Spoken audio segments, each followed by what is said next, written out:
Naquele mesmo dia, 2 discípulos de Jesus, naquele domingo à tarde, depois da morte de Jesus, depois do seu sepultamento, depois das primeiras notícias de que tinha acontecido algo estranho no domingo de madrugada, bem cedinho de manhã, sim, naquele mesmo dia, 2 desses discípulos estavam de caminho por uma aldeia chamada Emaús, que fica entre Jerusalém e o litoral mediterrâneo, a uns 13 a 15 quilômetros de distância de Jerusalém. E eles iam conversando a respeito das coisas que tinham acontecido com eles, com todos, o susto, a frustração, como eles estavam sem chão, como depois de terem crido tudo, confiado tudo, ficaram de súbito tão vazios, tão sem nada, tão sem rocha, tão sem esperança. E aconteceu que enquanto eles iam falando da tragédia que desmontara as suas existências e os esvaziara e os deprimira, enquanto eles iam conversando e discutiam, também zangados, revoltados com aquilo a que tinham sido submetidos e deram em nada, nesse estado mental, com essa angústia de alma, o próprio Jesus se aproximou. E ia ao lado deles andando. Eles olharam para quem estava ao lado deles, mas os seus olhos estavam como que impedidos de o reconhecer. Impedidos. Eles não contavam com Jesus vivo, eles não enxergariam Jesus vivo. Eles enxergaram uma pessoa que estava ali, que eles não podiam negar a presença objetiva daquele ente humano andando ao lado deles, mas eles não puderam ver que era Jesus, porque eles não conseguiam crer que fosse Jesus. Jesus para eles estava morto, sepultado. Jesus era um fracasso. Jesus era aquilo com que não se podia contar. Jesus era o maior de todos os traumas deles. Eles não queriam nem considerar outra possibilidade. Tão cansados de ilusão e de fantasia, eles julgavam que estavam, de modo que a mente possuída por um estado de coisas assim, fecha a nossa percepção. Nossos olhos ficam impedidos de reconhecer a presença. A preocupação, a frustração, nos fazem parar entristecidos. É uma paralisia de tristeza. Há uma congestão sensorial, um coagulamento de percepção. Nada nos penetra, a gente se entope contra toda esperança. Essa é a psicologia dessa cegueira que não consegue discernir a presença de Deus na nossa vida. É quando aquilo que a gente imaginou de um modo não acontece do jeito que a gente imaginou. Nós criamos um cenário, criamos uma fantasia, construímos um presépio, ungimos o presépio, desenvolvemos uma teologia, uma filosofia, um pensamento, uma ideologia, e cremos que Deus iria caber naquela que era a nossa concepção.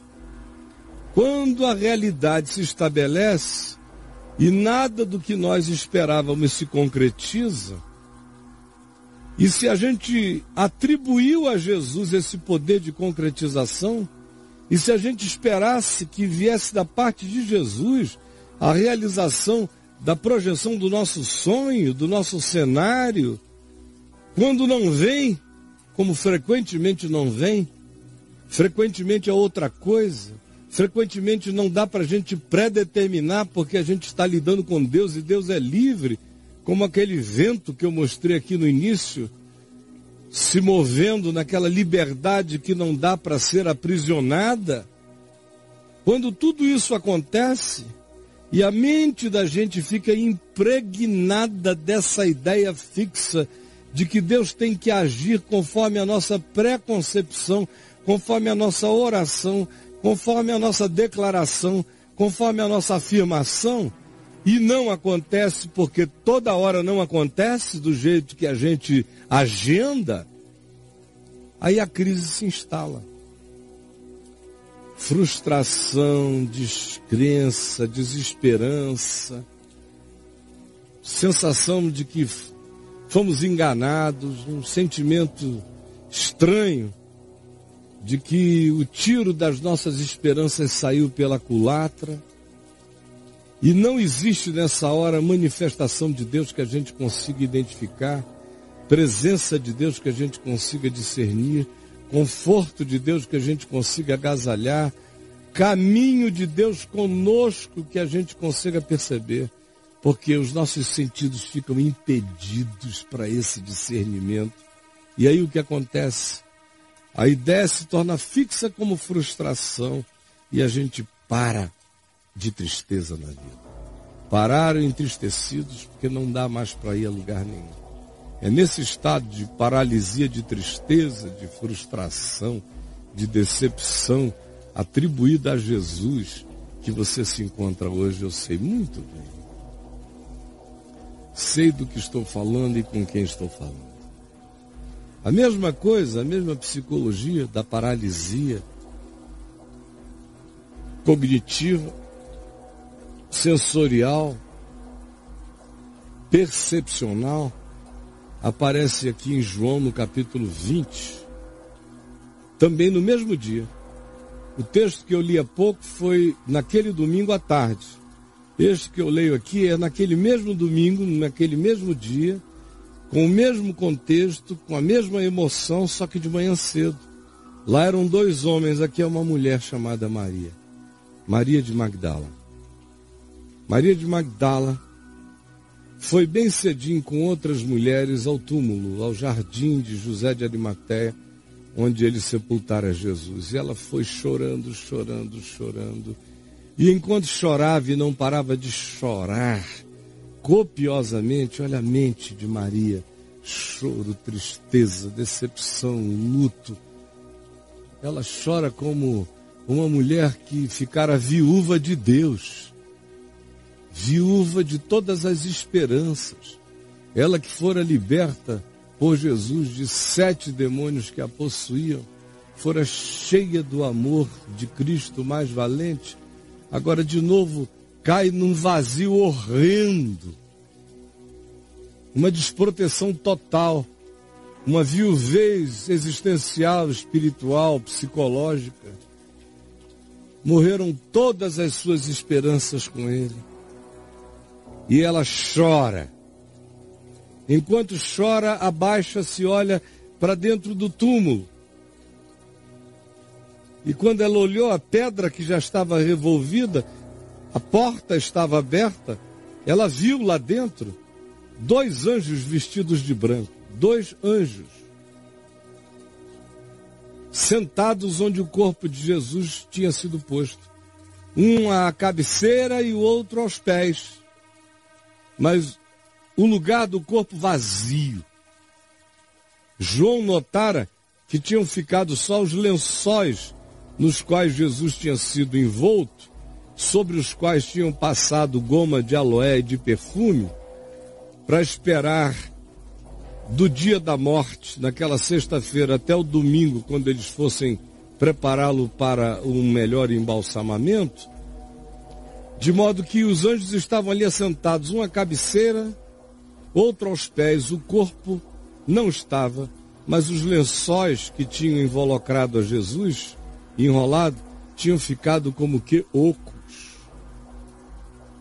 como se tivessem se tornado num casulo, porque aquele que estivera dentro o atravessara, sem auxílio de mãos humanas, sem desespero. Não era o Houdini saindo de uma prisão, era o glorificado atravessando a matéria com simplicidade natural. Então, os anjos perguntaram à mulher Maria: Ei, mulher, por que você está chorando? E ela respondeu, porque levaram meu Senhor, e eu não sei onde o puseram. O Senhor que a libertara de demônios, o Senhor que ressuscitava mortos, o Senhor que andava sobre as águas, o Senhor que acolhia todos os miseráveis, o Senhor que sujava as unhas com pus de lepra, o Senhor que não fazia acepção de pessoas, o Senhor livre. Para ela, de repente, tinha se transformado apenas no Cristo de um crucifixo, tinha virado apenas uma relíquia corpórea, tinha se transformado apenas em cinzas em memória. Só isso. Tinha se transformado num ente carregável, num ente roubável, num ente manipulável, que se poderia levar, esconder, guardar em algum lugar. A isso Jesus tinha sido reduzido pela tristeza no coração dela.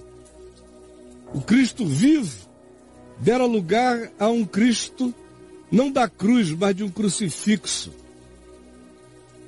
de um amuleto, de uma devoção por um corpo a ser embalsamado, por lençóis a serem guardados. Jesus tinha sido transformado em objeto, em coisa, pela tristeza, pela decepção. Sobrar apenas o vínculo com o Cristo do álbum de família, nada mais do que isso. Com o Jesus de um dia que já não é mais para mim, que hoje sobrou apenas memória de um tempo que não foi verdade, mas que tem em mim uma saudade, porque eu bem gostaria que verdade tivesse sido. A isso a mente de Maria também está reduzida. Pela desesperança, pela frustração. Tendo dito isto, ela voltou-se, depois de ter falado, voltou-se para trás. E viu Jesus mesmo em pé, atrás dela. Jesus. Mas olha aqui, mas ela não o reconheceu. Lágrimas, véu de lágrimas, densas de frustração, de desesperança. Você olha para Jesus na tua cara e não enxerga. A presença dele contigo você não vê. Porque não aconteceu de ser conforme a sua projeção, conforme o seu planejamento, conforme a sua confecção mental, conforme a sua fantasia, conforme a devoção do seu capricho. E aí Jesus está diante de ti, você o vê e não reconhece. Então Jesus pergunta a Maria direto, ei, mulher, por que tu choras? A quem tu procuras? E ela ainda pensou que ele fosse o jardineiro, porque a mente não contava com aquela possibilidade, nem a voz ela estava reconhecendo. Todos os sentidos estavam entupidos pela frustração, pela desesperança, pela impossibilidade, pela blindagem da descrença amargurada, que é o que acontece no coração de muitos traumatizados aqui. Traumatizados pelas concepções, pelas fantasias, pelas teologias, pelas imaginações religiosas, que não realizam o caminho de Deus no Evangelho. E quando Deus se manifesta como Deus, com a liberdade de Deus, a gente não entende, não reconhece, não discerne. A quem tu procuras? E ela pensou ainda que era o jardineiro e respondeu, ah, meu Senhor, se tu que és o jardineiro, o tiraste, o pegaste, dize-me aonde foi que tu o colocaste, porque eu o levarei. Veja aqui, mais do que nunca, Jesus vira objeto mesmo. Vira manta de Turim, vira pedaço da cruz de Cristo, vira objeto. que alguém pega, tira, leva, põe, posiciona, arranca, vira ídolo. Se tu o tiraste, me diz onde foi que tu o colocaste, porque eu vou lá e vou pegar para mim. Em geral, o espírito religioso deixa no máximo na alma frustrada, que perde a convicção de estar vinculada a Deus mesmo, no máximo deixa essa saudade. Isso é saudade. Quando a relação com Jesus foi pré-definida pelo capricho das minhas concepções, pelas certezas das minhas esperanças definidas por mim mesmo e não pela palavra, quando tudo isso se frustra, o estado psicológico que toma conta de todos nós é esse. Jesus de Senhor é transformado no máximo em objeto das nossas saudades frustradas, que na melhor das hipóteses a gente quer guardar alguma coisa como relíquia carinhosa, mas não passa mais disso. Não deu em nada. Não era verdade. Mas me diz que eu levo, eu vou guardar. Ele nunca me fez mal, ele só estava enganado. Mas eu terei sempre uma boa memória dele. Mas ele não é Senhor. Então Jesus lhe disse, Maria. E ela ouvindo agora a intensidade daquela voz, carregada de um tom, de uma advertência amorosa e penetrante, Maria. Então ela voltou-se e nem teve tempo de reconhecer, foi a alma dela que intuiu a verdade. Ela voltou-se e lhe disse em hebraico, não em aramaico, em hebraico, Rabone, Rabi, mestre. Jesus disse a ela, não tentes me pegar, nem me tocar. A relação não será mais de toque. Você tem que parar com essa história de dizer, me diga que eu vou levar, eu vou guardar, eu vou pegar, eu vou conter Deus para mim. Acabou. É em espírito e em verdade. Não fiques com a expectativa do toque, das materializações. Tu vais ter que aprender a viver pela fé agora. Não me vendo mais e me tendo em ti. Assim será. Eu vou para o meu Pai, derramarei o meu espírito e morarei em vocês. Vai, diga aos meus irmãos que eu vou subir para o meu Pai, vosso Pai, meu Deus e vosso Deus. Mas antes disso, vocês vão me encontrar e eu lhes ensinarei como será essa vida de fé. Salvos que vocês estejam, portanto, de todo fetichismo vinculado a Jesus. Ele não está em nenhum lugar, nenhum objeto, nenhum amuleto, nenhum crucifixo, nenhuma água benta, nenhuma campanha, nenhuma ceia. Tudo isso que você diz que pode pegar e levar, que dizem a você, venha, pegue e leve para casa, não é de Jesus. O Cristo eterno não tem guardanapinhos para te dar. E não oferece um único fetiche ou talismã para você conservar. Na maioria dos que estão aqui comigo, Jesus está morto, morto, morto mesmo, não é Cristo vivo. Quanto mais eu vejo a pessoa se vinculando a um lugar, mais eu sei que ela precisa daquele Cristo que ela visita, o Cristo corpo.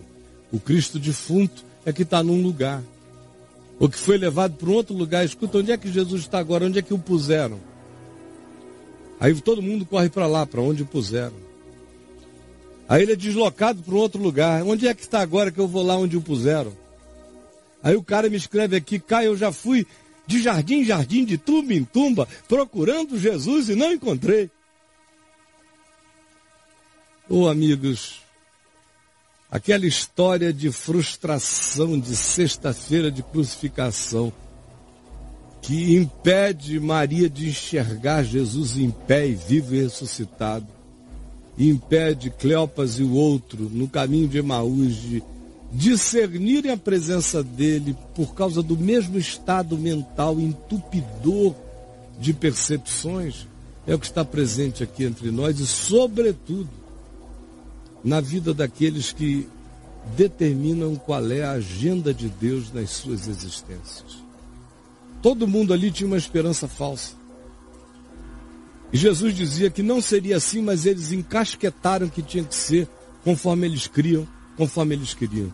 Eles queriam que chegasse em Jerusalém, Jesus começasse a sofrer, perdesse a paciência, arrebentasse tudo, tomasse o poder, fizesse legiões de anjos descer, desbancasse aquela corja safada toda, pusesse um trono para ele no templo de Jerusalém, mandasse um recado para o planeta. Chegou a hora do Filho do Homem e Israel cercada de anjos luminosos, com aparatos celestiais, grandiosos, e os romanos em choque, com esses poderes celestes invadindo a terra. Era isso que eles queriam, era o sonho de todo judeu desde que eles voltaram do exílio em Babilônia. É essa impressão que você verifica toda hora na alma deles e que Jesus vai destruindo, diz, não vai ser assim, não vai ser assim. Filho do homem tem que sofrer, depois vai ser ressuscitado e vocês vão pregar no mundo inteiro, não será assim. Mas a mente dele estava fechada para o que Jesus dizia. E quando aconteceu, conforme Jesus disse que seria, eles descreram. Perderam a fé, como você. O Evangelho diz que tudo ia ficar essa porcaria que ficou. E você perde a fé ao invés de crer no que Jesus tinha dito. Jesus disse, eu vou dizer como ficará, para que você não se escandalize quando acontecer. Aí você não conhece a palavra de Jesus, fica escandalizado com o que está acontecendo e fecha o coração supostamente para Deus. E o Evangelho te visita todo dia e você não vê. E a graça de Deus é oferecida a você soberana, em pé, livre e clara, vitoriosa, e você não percebe. Jesus, se o teu espírito não interpretar para o coração, para o entendimento das pessoas o que eu estou falando, ninguém vai entender nada, pouca gente está conseguindo entender alguma coisa. Por isso eu peço que tu, ó Espírito Santo, ajudes alguns a entenderem, para ficarem livres desse estado mental preconcebido, traumatizado, frustrado, decaído, de onde saíram com a impressão de que tudo foi engano, malogro e falsificação, quando na realidade foi apenas a frustração das concepções enganadas, enganosas, fantasiosas, humanamente escolhidas, conforme o capricho de cada um de nós ou conforme a vontade de a gente crer no que tu não disseste que era para crer. Ajuda-nos a entender.